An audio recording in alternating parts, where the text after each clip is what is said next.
Have you ever wondered how one moment, one unexpected choice, can change the course of your entire life? On a rainy night in New York City, a wealthy businessman, Richard, encounters a struggling mother, Emily, clutching her two young children under the storm's relentless downpour. What starts as a simple act of kindness spirals into an emotional journey of sacrifice, family secrets, and unsettling revelations.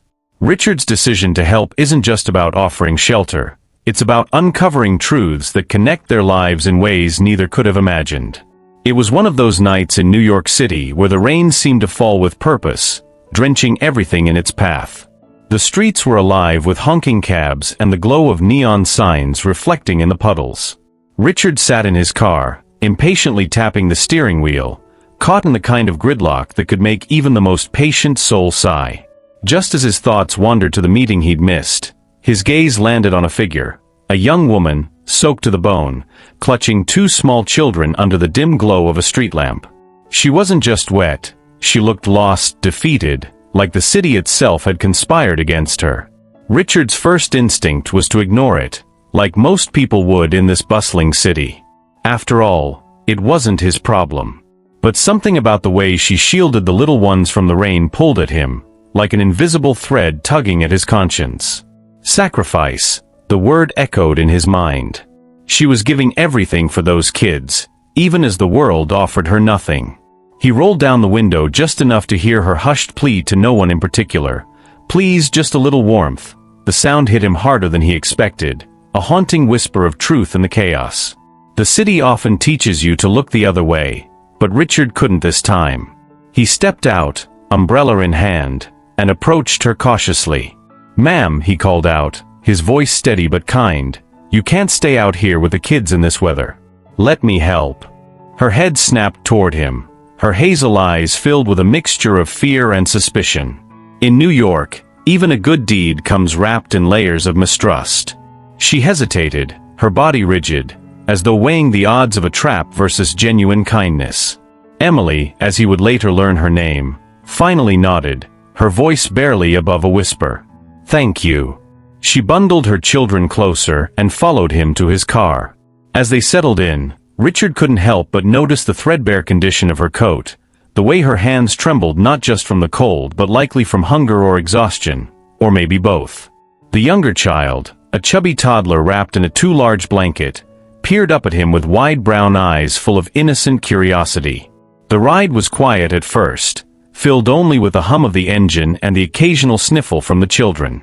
Richard wanted to ask questions, but the walls of her guarded silence were palpable. It wasn't until they stopped at a red light that he glanced at her again and noticed the dark circles under her eyes, the telltale signs of sleepless nights spent worrying, sacrificing. The sight stirred something in him he hadn't felt in years, a sense of responsibility, of guilt almost, for the sharp contrasts life could throw at people. As the city blurred past the rain-streaked windows, Richard found himself wondering about her story. Who was she? What led her to this moment? And more importantly, why did he care? He didn't realize it yet, but this chance encounter was about to unravel more than just the mystery of a lost family battling the odds. It would challenge everything he thought he knew about himself. The rain hadn't let up, drumming against the car roof like a relentless reminder of the storm outside. Emily sat stiffly in the back seat, her two children clinging to her, their small faces half hidden against her shoulders. Richard could feel the tension in the air, the kind that comes from being unsure if you've just made the right decision, or the biggest mistake of your life. Breaking the silence, he glanced at her through the rearview mirror. "I know this must feel strange, but you and the kids can't stay out there. Let me take you somewhere safe." His words were steady, but even he felt the weight of them. Trust was a fragile thing. Emily's voice, though barely audible, carried years of pain. "We don't have anywhere to go," she admitted, clutching the blanket tighter around her daughter. It wasn't just a statement, it was a confession of the kind most people would be too proud to make. Her words hung in the air, raw and heavy, like a truth she couldn't hide. Richard's mind raced. Where could he take them? He didn't know her story, but something about her vulnerability felt uncomfortably familiar, like an echo of sacrifices long buried in his own past. As they navigated the wet streets, He couldn't help but notice little details. The boy's torn hoodie that barely covered his shivering frame, the way Emily shielded the toddler as if the world itself posed a threat. He thought of his own childhood, of the mother who'd worked herself to the bone to give him a better life. It was strange. He'd spent years running from those memories, yet here he was, staring them in the face in the form of this desperate family. Was this a coincidence or a reminder? "Look," he said finally, his tone softening, "I have space. It's warm, and the kids need somewhere to dry off. No strings attached." The offer hung there, as uncertain as the trembling woman in his back seat. Emily's sharp intake of breath was almost drowned out by the sound of the rain. Her hesitation was clear. Who could blame her? In a world where trust was often misplaced, accepting help from a stranger felt like a gamble she couldn't afford to lose. For a moment, she looked at her son, who was now staring out the window, his small hands pressed against the glass. Then her daughter, asleep but restless in her arms. Sacrifice isn't just about giving up. Sometimes, it's about letting go of fear to embrace the unknown. She nodded, her voice barely a whisper. "Thank you. Just for the night." The relief in her tone was fleeting, overshadowed by the walls she'd clearly built to protect herself. As Richard turned the car toward his home, the weight of her trust, fragile as it was, settled on him. He didn't realize it yet, but the ride wasn't just about offering shelter. It was the start of peeling back the layers of mystery that surrounded this woman and her family. In her silence, he felt there were stories waiting to be told, truths she wasn't ready to share. Not yet. But the night was far from over. The elevator ride to Richard's penthouse was silent, broken only by the occasional creak of the cables and the muffled hum of the storm outside.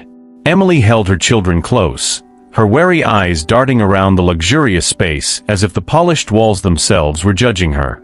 Noah, her eldest, clung tightly to her hand, his green eyes wide with awe. Richard, standing a few steps ahead, adjusted his coat and glanced back, noticing how out of place they looked in his world of privilege. The contrast between them wasn't just visible, it was tangible.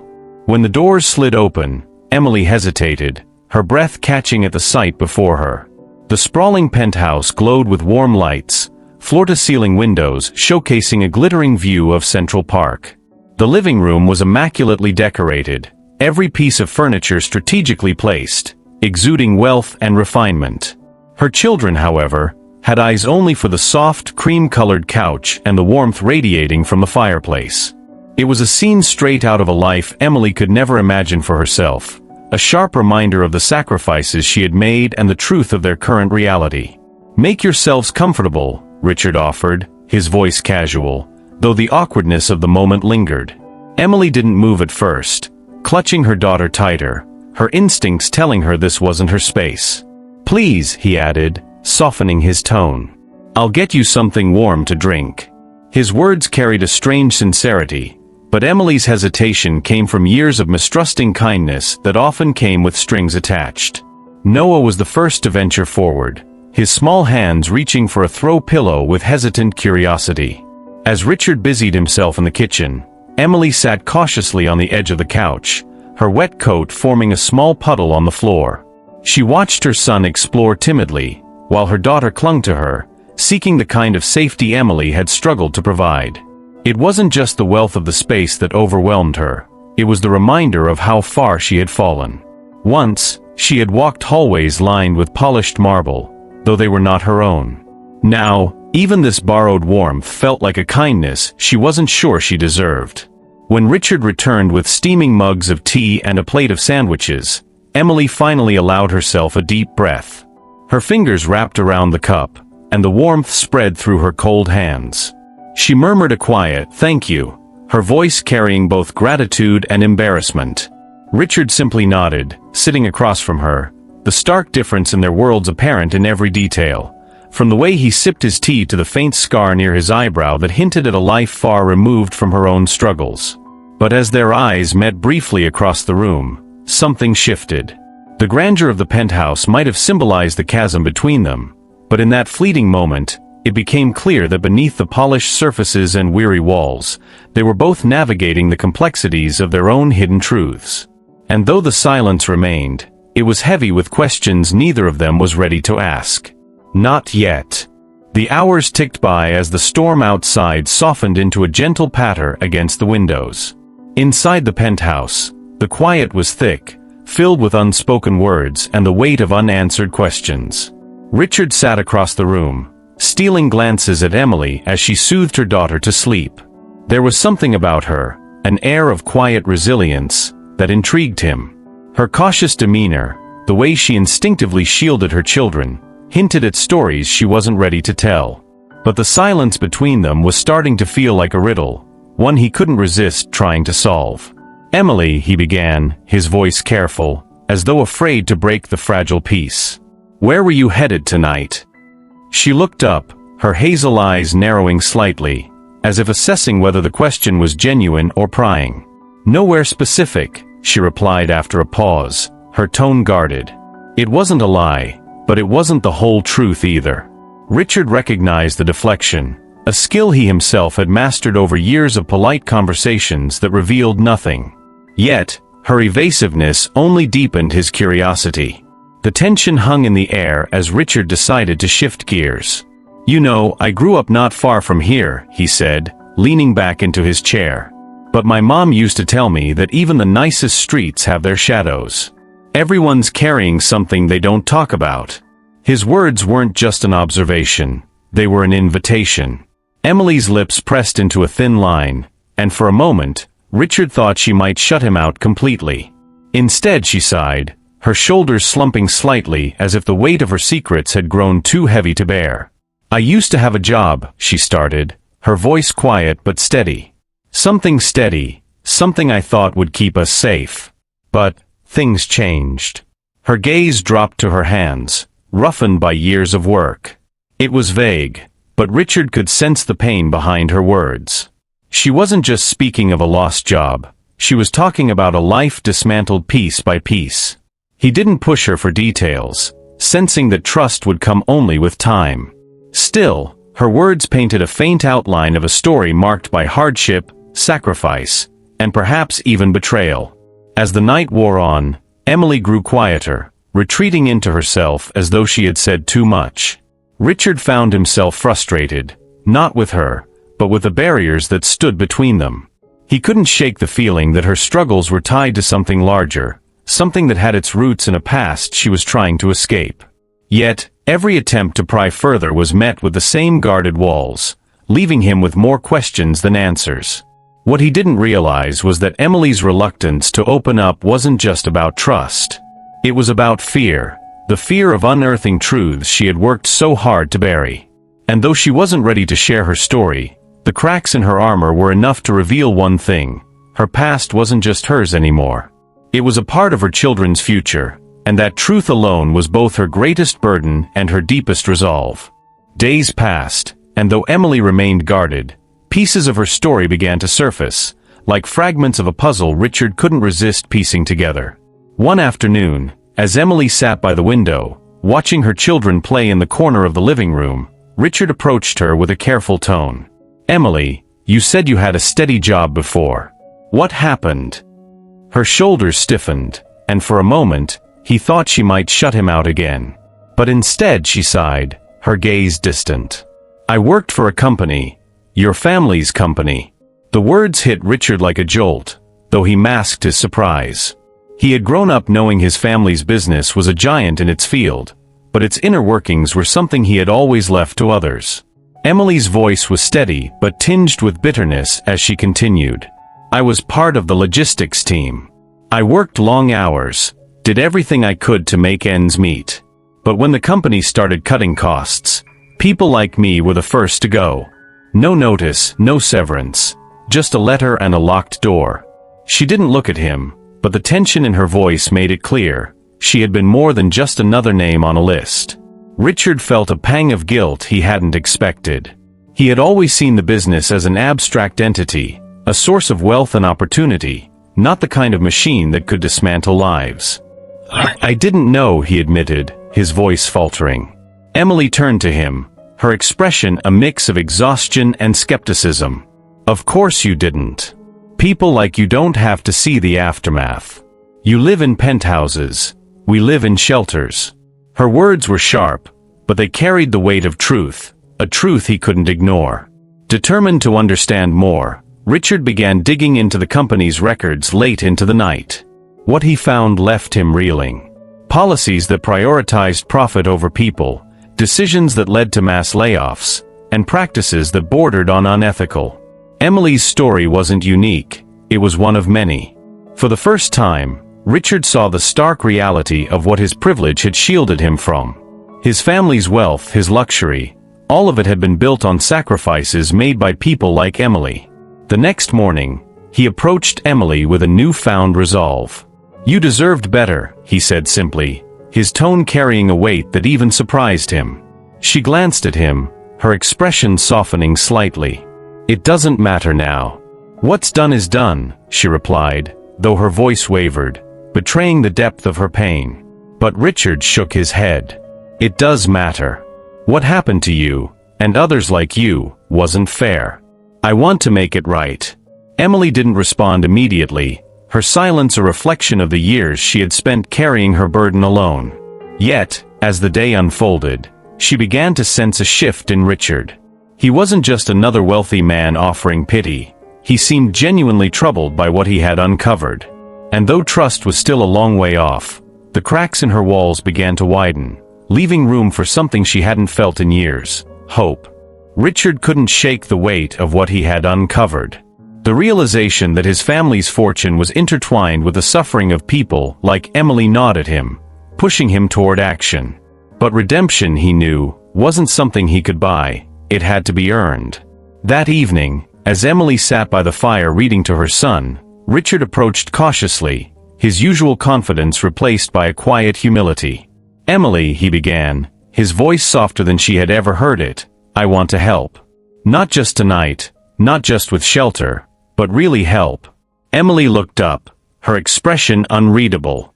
She had heard those words before, promises of change that were as fleeting as they were hollow. "Help?" she asked, her tone edged with skepticism. "People like me don't get help. We get charity that runs out, or pity that disappears when it's inconvenient." Her words were sharp, but they weren't angry, they were tired. They carried the exhaustion of someone who had sacrificed too much to hope for more. Richard nodded, absorbing the truth in her response. "I understand why you'd feel that way," he said, "but I'm not here to give handouts. I want to fix what's broken." Over the next few days, Richard began putting his words into action. He contacted colleagues, reviewed outdated policies, and even reached out to former employees who had been impacted by his family's decisions. He wasn't just looking to make amends, he was trying to understand the full scope of the harm that had been done. For the first time, the world of power and privilege he had inherited felt less like a blessing and more like a responsibility. "If I'm going to help Emily," he thought, "I need to dismantle the systems that hurt her." Emily, watching these efforts from a distance, found herself conflicted. Trust didn't come easy, especially when it involved someone from the very world that had taken so much from her. But there was something different about Richard's approach. He wasn't throwing money at the problem or offering her temporary solutions. He was working, genuinely working, to change things. It was slow, imperfect, and filled with setbacks, but it was real. And that sincerity, as reluctant as she was to admit it, began to soften her defenses. One evening, as Richard returned from yet another meeting, exhausted but determined, Emily stopped him in the hallway. "Why are you doing this?" she asked, her voice quieter than usual. "You don't owe me anything. People like you don't do this kind of work." Richard paused, leaning against the doorframe. "Maybe we should," he replied simply. "You sacrificed everything for your kids. The least I can do is try to fix what my family broke. It's not charity, it's the truth. And I think you deserve that." For the first time in years, Emily found herself at a crossroads. Could she allow herself to believe in the possibility of change? Could she let someone like Richard, someone from a world she had grown to resent, help her rebuild? As the night deepened and the questions lingered, she realized that her choices weren't just about her. They were about giving her children a chance at a future she hadn't dared to dream of. As the days turned into weeks, the fragile trust between Richard and Emily was tested repeatedly. Richard threw himself into uncovering the unethical practices of his family's business, often sharing his findings with Emily. "Did you know they underpaid employees for years and hid it in falsified reports?" he asked one evening, pacing the room with a mixture of anger and frustration. Emily nodded, her expression calm but weary. "We knew," she said quietly. "We just didn't have the power to fight it." Her words hung in the air like a reminder of the divide that still lingered between them. For Emily, watching Richard's newfound determination was both comforting and unsettling. She could see he was genuinely trying, but her years of struggle had taught her to question motives. Was he doing this out of guilt? Was it about his ego or a desire to prove something to himself? Late at night, as she lay awake on the plush guest bed, these thoughts swirled in her mind. Trust, she realized, wasn't just about believing in someone's intentions. It was about letting go of the fear that they might let you down. Richard, too, wrestled with doubts. Despite his efforts, he couldn't shake the feeling that he was only scratching the surface of what needed to be done. One morning, after yet another heated conversation with the board of directors, he sat down with Emily at the kitchen table. "I feel like I'm undoing decades of damage one meeting at a time," he confessed, running a hand through his hair. Emily looked at him for a long moment before responding. "It's not about fixing everything overnight," she said. "It's about showing people like me that someone cares enough to try." Their conversations grew deeper, the barriers between them slowly eroding. But with every step forward, there were moments that pulled them back. One evening, Richard discovered a hidden clause in the company's contracts that exploited employees further than he had imagined. Furious, he shared it with Emily, who reacted with a bitterness he hadn't seen before. "And you didn't know about this?" she asked, her voice tinged with disbelief. "How could you not know? It's your family's business." Her words stung, not because they were unfair, but because they were painfully true. In those moments, Richard realized that redemption wasn't just about making amends. It was about facing uncomfortable truths and accepting the consequences of his privilege. He couldn't change the past, but he could take ownership of it. Emily, on the other hand, was beginning to see that while Richard's privilege had shielded him, it had also left him blind to the sacrifices others had made. It wasn't forgiveness she struggled with. It was the fear of letting herself believe in something better, only to be disappointed again. Their journey together was messy, filled with tension and unspoken fears. But it was also honest in a way that neither of them had expected. Trust didn't come all at once. It was built piece by piece, through shared vulnerability and a willingness to confront the painful truths that tied them together. And though the path ahead was still uncertain, there was one thing neither of them could deny. They were changing, not just individually, but together. And with each small step forward, the possibility of something new, something better, began to take shape. The first steps toward healing were tentative, almost fragile. Emily and her children began settling into a new rhythm within the walls of Richard's penthouse. For the first time in years, she allowed herself to breathe without the constant weight of survival pressing down on her. Lily giggled as she toddled across the living room, clutching a stuffed animal Richard had brought home one evening. Noah, always on guard, began to relax, his shy smiles becoming more frequent. These small shifts felt monumental, a testament to the cracks forming in the walls Emily had built around her heart. Richard, too, was changing. His days were no longer filled with just meetings and boardrooms. They were spent listening, learning, and taking action. He worked tirelessly to reform the policies that had once destroyed lives, starting with creating a fund for former employees like Emily. "It's not enough," he told her one evening, his voice filled with determination. "But it's a start." Emily nodded, her trust growing, though not without caution. She had seen promises fall apart before, but this time, something felt different. This time, the truth was backed by action. Together, they began to forge a partnership of sorts, one built on mutual understanding and shared resolve. Emily, though still wary, found herself offering insights about how to help those who had been impacted like she had. "People need more than money," she explained. "They need stability, dignity."